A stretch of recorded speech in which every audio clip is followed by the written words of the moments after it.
पिछले एपिसोड में हमने देखा था कि किंचन सेट के बाहर जो सिटी थी वहां पर अचानक से ही बहुत सारे मॉन्स्टर का हमला शुरू हो चुका था। वो मॉन्स्टर समुद्र से बाहर निकलकर लोगों की जान लेने की कोशिश कर रहे होते हैं। इस वजह से किंचन सेट से एक टीम बनाई गई थी जो टीम मॉन्स्टर का खात्मा करेगी। उस टीम के अंदर शनलॉ भी शामिल था। सभी ने मिलकर वहां पर मॉन्स्टर के साथ फाइट शुरू कर दी थी। इस फाइट में उनकी जीत तो होती है, लेकिन शनलॉ की हालत बहुत ज्यादा खराब हो चुकी थी। किसी को समझ नहीं आता कि अचानक से शनलॉ को हो क्या गया। शनलॉ की खबर मिलते ही जेनरेन बहुत ज्यादा परेशान हो जाता है कि कहीं वो ठीक होगा या नहीं होगा। इसलिए वो डिसाइड करता है कि वो सिटी में जाएगा। शनलॉ से मिलेगा तो नहीं, लेकिन बस जांच करने की कोशिश करेगा कि असल में उसके साथ क्या हुआ। जिसके बाद यहाँ से ये एपिसोड शुरू होता है। तो इस एपिसोड की शुरुआत में जेनरेन और सिस्टर ज़ाओ दोनों शेनमू पीक को छोड़कर सिटी की तरफ बढ़ रहे थे, जहाँ पर कल रात मॉन्स्टर का हमला हुआ था। रास्ते में सिस्टर ज़ाओ जो होती है वो जेनरेन से कहती है कि देखो, झूठ मत कहना, मुझे पता है कि तुम यहाँ पर उसी चीज की जानकारी निकालने के लिए आए हो ताकि पता चल सके कि शनलॉ के साथ क्या हुआ है। क्यों, सच कह रही हो ना मैं? जिस पर जेनरेन कहता है कि हाँ बिल्कुल तुम सच कह रही हो, लेकिन अब तुम मुझे बताओ कि तुम्हारा मेरे साथ आने का क्या मतलब था? तुम तो बिल्कुल जिद पे अड़ गई थी कि तुम्हें यहाँ पर आना ही आना है, तो अब तुम अपनी वजह बताओ। सिस्टर ज़ाओ कहती कि मेरी वजह यहाँ पर एक छोटी सी है। तुम्हें तो वो बंदा पता ही होगा जिसने थंडर सोलवुड को चुराना था और उसके आरोप में उसकी जान चली गई। तो मैंने सुना है कि ना इस सिटी के अंदर एक ऑक्शन हाउस है। ऑक्शन हाउस का जो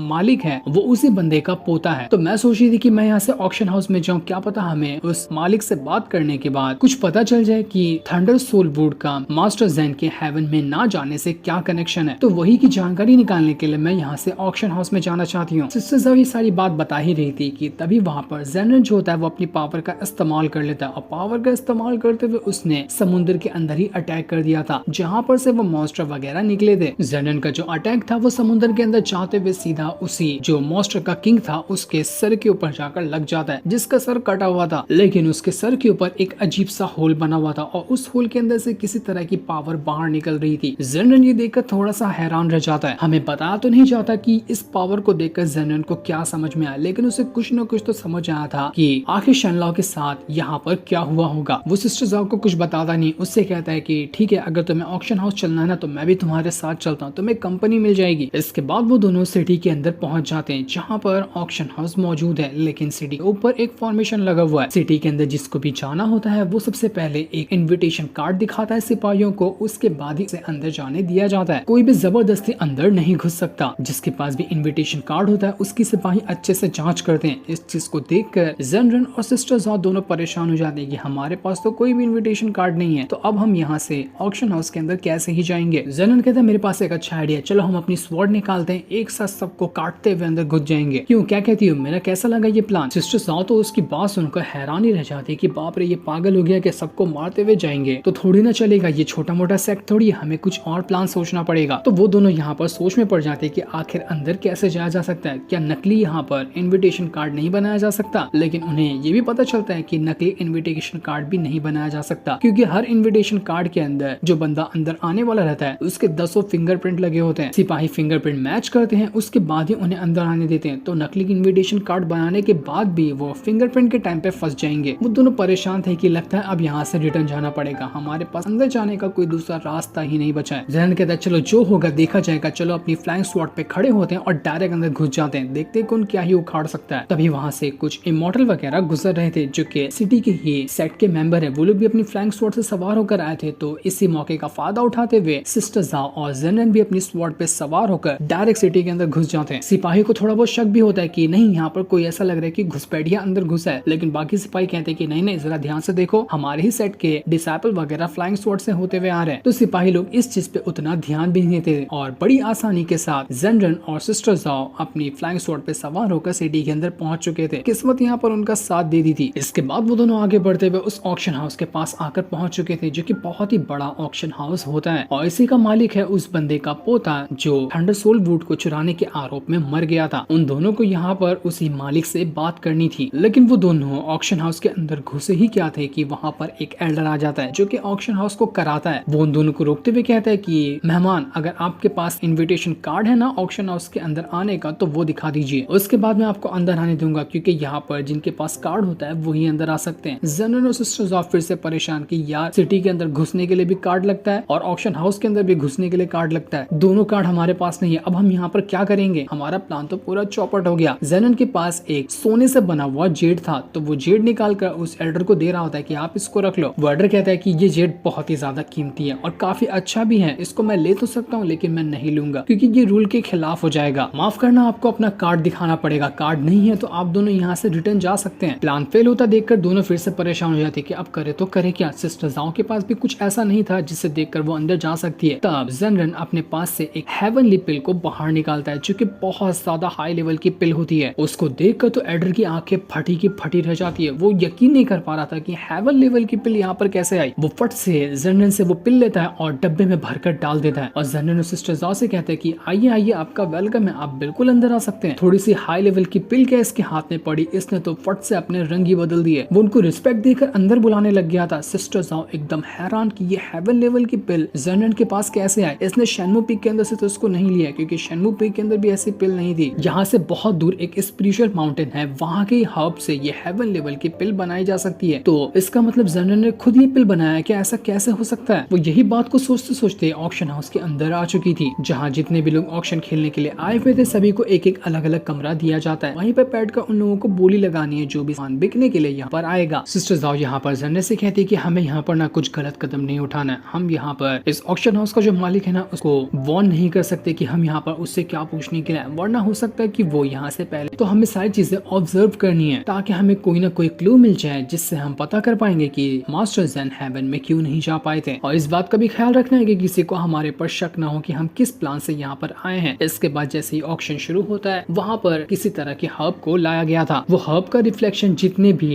यहाँ पर ऑक्शन खेलने के लिए लोग आए थे सबके कमरे में दिखाई दे रहा होता है। वैसे ही जाओ और ज़ेनन के कमरे में भी वो दिखाई दे रहा था। उसकी कीमत होती है 100 स्पिरिचुअल स्टोन। उन हर्ब्स को देखकर तो ज़ेनन कहता है तो बड़ी यूजलेस चीज है, ये तो एकदम मामूली सा काम है, इसके लिए लोग इतने पैसे क्यों देंगे। सिस्टर जाओ भी हैरान थी कि ऐसे तो हम कहीं पर भी जाकर आसानी से तोड़ लेंगे, ये इतने खास भी नहीं है और इसकी कीमत तो देखो 100 स्पिरिचुअल स्टोन, इन्हें रिफाइंड करना भी 2-4-5 मिनट का ही काम है। ज़ेनन कहता है कि मेरे ख्याल से ना ये सारी चीजें ऐसे लोग लेते होंगे जो लोग कल्टीवेटर नहीं है। जैसे कुछ अमीर लोग रहते हैं ना लेकिन वो लोग कल्टीवेशन नहीं करते तो वो अपनी शान बढ़ाने के लिए इस तरह की चीजों को महंगे दाम में खरीद लेते होंगे। हमारे लिए तो ये बिल्कुल यूजलेस चीज है लेकिन उनके लिए ये अच्छी शान वाली चीज होती होगी। इसके बाद वहाँ पर हार्ट रिफाइनिंग पिल को लाया जाता है। ये हार्ट रिफाइनिंग पिल बहुत ज्यादा कमाल की चीज होती है और उसकी स्टार्टिंग प्राइस भी 1000 स्पिरिचुअल स्टोन थी। लेकिन तभी वहाँ पर एक मॉन्क आता है जो कि गोंगचेन टेम्पल का मॉन्क था। वो यहाँ पर आने के बाद सारे के सारे लोग जो ऑक्शन खेलने के लिए आए हुए थे उनसे रिक्वेस्ट कर रहा होता है कि देखिए मैं एक मॉन्क हूँ और लोगों का इलाज वगैरह भी करता हूँ, ऐसे लोगों का इलाज करता हूँ जिनके ऊपर डीमन वगैरह ने कब्जा कर लिया हो। डीमन के ऊपर से कब्जा हटाने के लिए ये हार्ट रिफाइनिंग पिल जो है ना उसकी बहुत ज्यादा जरूरत पड़ती है। तो मैं आप लोगों से ये रिक्वेस्ट करना चाहता हूँ कि आप लोग इस पर बोली ना लगाएं ताकि मैं इसे आसानी से खरीद सकूं। मैं इसका इस्तेमाल खुद पे तो नहीं करूंगा लेकिन लोगों की भलाई के लिए ही करने वाला हूं। तो अगर आपको ये मेरा काम पसंद आता है तो आप इस पे बोली नहीं लगाएंगे जिस वजह से मैं इसे खरीद पाऊंगा। इस वजह से सारे के सारे लोग जो थे वो लोग धीरे धीरे करते हुए अपने आप को इस हार्ट रिफाइनिंग पिल से हटाने लगते। सभी कहते थे कि नहीं हम बोली नहीं लगाएंगे, हम यहाँ पर मॉन्क की रिस्पेक्ट करते हैं और वो अच्छे काम के लिए ये पिल चाहते हैं तो उन्हें ये पिल मिल जानी चाहिए, हमें इसकी कोई जरूरत नहीं है। इस वजह से मॉन्क तो खुश हो रहा था लेकिन तभी एक कमरे से आवाज आती है कि नहीं मैं तो इस पे बोली लगाऊंगा। ऑक्शन जो होता है वो रूल के हिसाब से होता है, किसी की मेहरबानी के हिसाब से नहीं। मुझे वो हार्ट रिफाइनिंग पिल पसंद आया तो मुझे वो किसी भी कीमत पर चाहिए। वो बंदा ज़ेनवू पीक का एक एल्डर था। वो एल्डर सबके सामने कह रहा है कि मैं किसी को भी ये हार्ट रिफाइनिंग पिल लेने नहीं दूंगा क्योंकि मुझे इस पे नजर आ गई है तो ये चीज मैं ही लेकर रहूंगा। सारे लोग कहते हैं कि इसका ज़ेनवू पीक तो उतना ज्यादा स्ट्रॉन्ग नहीं है तो आखिर ये कैसे गोंगचेन टेम्पल के साथ झगड़ा करते हुए उनसे ये हार्ट रिफाइनिंग पिल लेना चाहता है, जबकि सारे लोगों ने गिव अप कर दिया कि वो मॉन्क को ही ये पिल देंगे। लेकिन ये बीच में टांग क्यों अड़ा रहा है। वो एल्डर कह रहा था कि मुझे यहाँ पर मेरे यंग मास्टर ने भेजा, उनको ये पिल चाहिए तो मैं कैसे भी करके ये पिल लेकर रहूंगा। मैं यहाँ पर किसी के ऊपर एहसान करने नहीं आया, मैं इसकी बराबर कीमत दूंगा और कीमत देकर मुझे ये पिल चाहिए। ऑक्शन कराने वाला एल्डो जो था वो भी वहाँ पर ज़ेनवू सेट के एल्डर से रिक्वेस्ट कर रहा होता है कि आप पीछे हट जाओ, ये मॉन्क बहुत दूर से है और इनको अच्छे काम के लिए ही चाहिए ये पिल, तो मैं इनको देने के लिए तैयार हूँ, तो आप इस पे बोली नहीं लगा सकते। लेकिन वो एल्डर तो और ज्यादा गुस्सा हो जाता है कि तू यहाँ पर ऑक्शन कराने के लिए बैठा है कि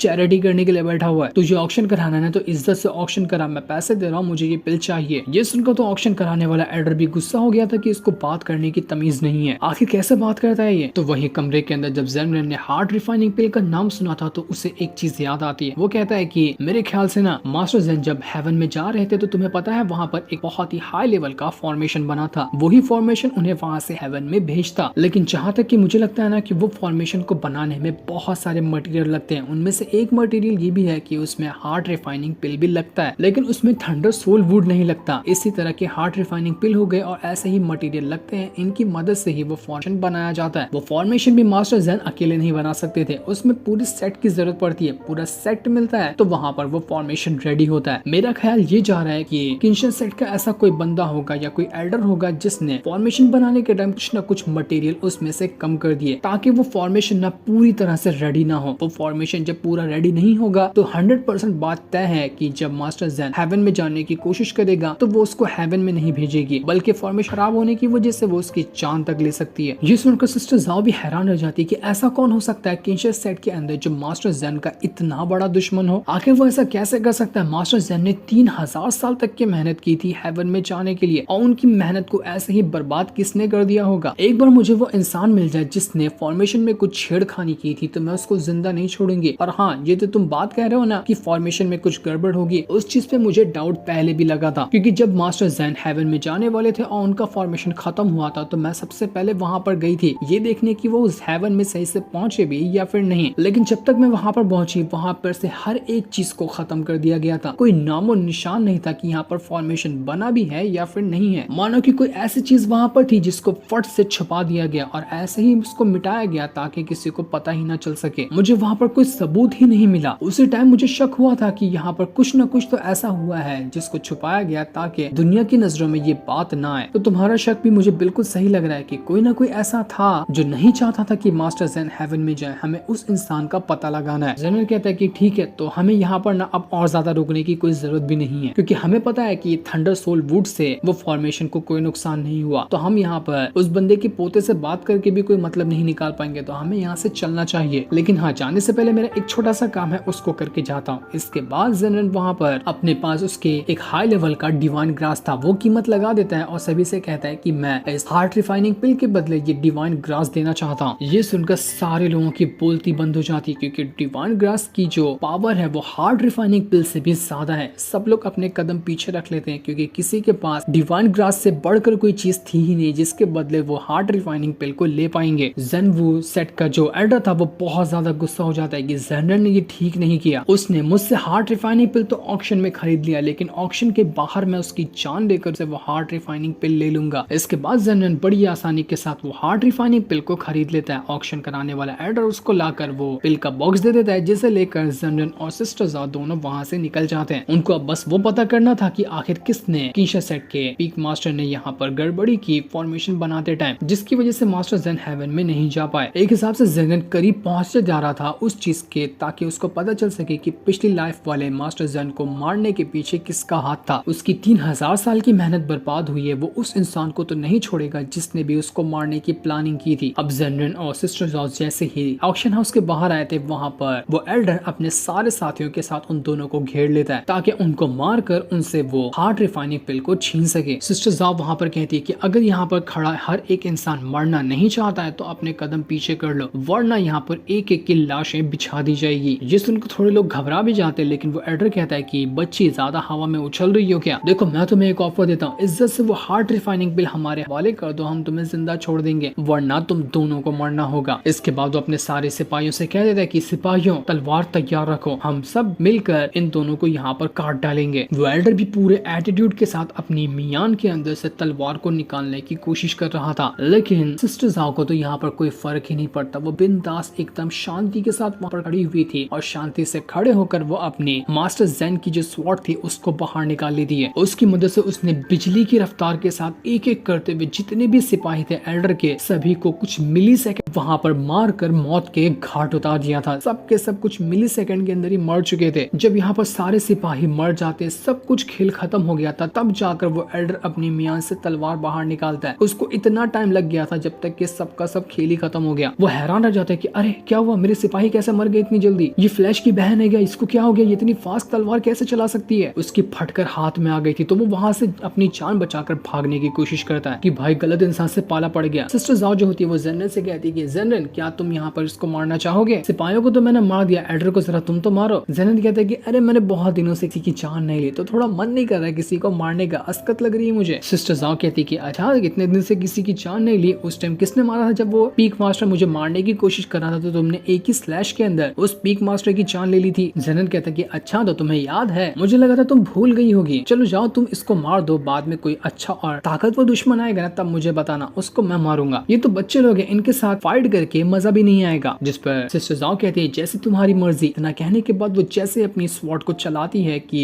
जो एडर उड़कर जा रहा था वो हवा में ही चीथड़े बनकर खत्म हो जाता है। जेनन एकदम हैरान रह गया था। वो कहता है अपने मन के अंदर कि यार जब मैं अपनी पिछले लाइफ के अंदर ये वाली स्वॉर्ड चलाता था तो उस टाइम ये इतनी ज्यादा स्ट्रॉन्ग नहीं थी, लेकिन अब देखो तो इसको सिस्टर जाओ के हाथ में जाते साथ ये इतनी ज्यादा कमाल की हो गई। मुझसे धोखेबाजी कर रही थी कि ये स्वॉर्ड या इस स्वॉर्ड को भी सिस्टर जाओ पसंद आ गई, बड़ी कमाल की बात है। इसके बाद सिस्टर जाओ अपनी स्वॉर्ड के अंदर से पावर निकालते हुए जितने भी लोग को यहाँ पर उसने मारा था सबकी लाश को जलाकर राख कर देती है ताकि यहाँ पर नामो निशान खत्म हो जाए कि यहाँ पर किसी की जान गई थी। जेनन सोच रहा था कि अरे यार हाँ मुझे अब याद आया कि इस वर्ल्ड में किसी को मारते हैं ना तो उनकी लाशें ठिकाने पे लगानी पड़ती है वरना बुरा फंस जाते हैं, जैसे कि मैं पिछली बार फंसते बचा था। इसलिए जल्दी किसी को मारने का मन नहीं करता, मारो और उसकी लाश भी ठिकाने लगाओ। कितना झंझट वाला काम है। दूसरी तरफ हम उसी मॉन्क को देखते हैं जिसको जेनन ने लाकर वो हार्ट रिफाइनिंग पिल दे दिया था। जेनन ने वो पिल को सिर्फ मॉन्क के लिए ही खरीदा था। इस चीज से वो मॉन्क बहुत ज्यादा खुश हो जाता है कि अरे वाह ये कितना अच्छा बंदा था, इसने मुझे ये हार्ट रिफाइनिंग पिल लाकर दे दिया, मुझे कोई कीमत भी देनी नहीं पड़ी और इसने खुद के डिवाइन ग्रास को दाव पे लगाकर इसे खरीदा और लाकर मुझे ऐसे ही फ्री में दे दिया। बहुत अच्छा इंसान था ये। उम्मीद करता हूँ कि फ्यूचर में हम दोनों वापस से कभी मिलेंगे। वो दोनों यहाँ पर खुशी हो रहे थे कि तभी सेड का जो इस सिटी के अंदर मौजूद है उसका मिनिस्टर पहुंच जाता है। वो अपने सिपाहियों के साथ यहाँ पर आया हुआ था। वो यहाँ पर आकर कहता है मॉन्क से कि आपको पता है ज़ेन्वु पीक का एल्डर जितने भी साथियों के साथ यहाँ पर आया था ना सब के सब यहाँ पर अचानक से ही गायब हो गए। जासूसों का कहना है कि उनकी जान चली गई और ऐसे मारा गया है कि उनका नामो निशान तक नहीं मिल रहा। तो मैं यहाँ पर आपसे पूछने के लिए आया हूँ कि आपको किसी के ऊपर शक है कि कोई उन लोगों को मार सकता है। मैंने लिस्ट निकाली ना तो मुझे दो लोगों के बारे में पता चला कि एक लड़का और एक लड़की है जिन्होंने हैट पहना हुआ था। वो घुसपैठ की तरह से सिटी के अंदर घुसे थे और वो लोग यहाँ से जा भी चुके। तो अगर आपको वो दोनों दिखाई देते हैं ना तो उसके बारे में हमें बताना, हम लोग उसके पीछे पड़े हुए हैं। मॉन्क यहाँ पर साफ साफ झूठ कहते हैं कि तुम्हें क्या लगता है कि वो दोनों यहाँ पर आएंगे, यहाँ पर क्यों आएंगे, मेरा उनसे क्या लेना देना है, तुम मुझ पे शक कर रहे हो क्या? मॉन्क पे शक कर रहे हो? मैं कभी झूठ नहीं कहता। ये सुनकर मिनिस्टर कहता है कि नहीं नहीं मॉन्क आप तो गुस्सा हो गए, मैं कहाँ कह रहा हूँ कि आप झूठ कह रहे हो। अगर आपको वो दोनों बंदे कभी दिखाई देना, एक ने व्हाइट और एक ने लाल कपड़े पहने और बड़ी वाली सामुराई हैट पहनी है, तो उनकी जानकारी मुझे लाकर दे देना। हम लोग चलते हैं, यहाँ पर मैटर बड़ा ना हो जाए इसलिए जल्द से जल्द इस मैटर को शांत भी करना है। इतना कहने के बाद मिनिस्टर वहाँ से जा चुका था। उसके जाने के बाद मॉन्क जो उनका एक छोटा सा डिसाइपल होता है उससे कह रहे होते हैं कि कभी भी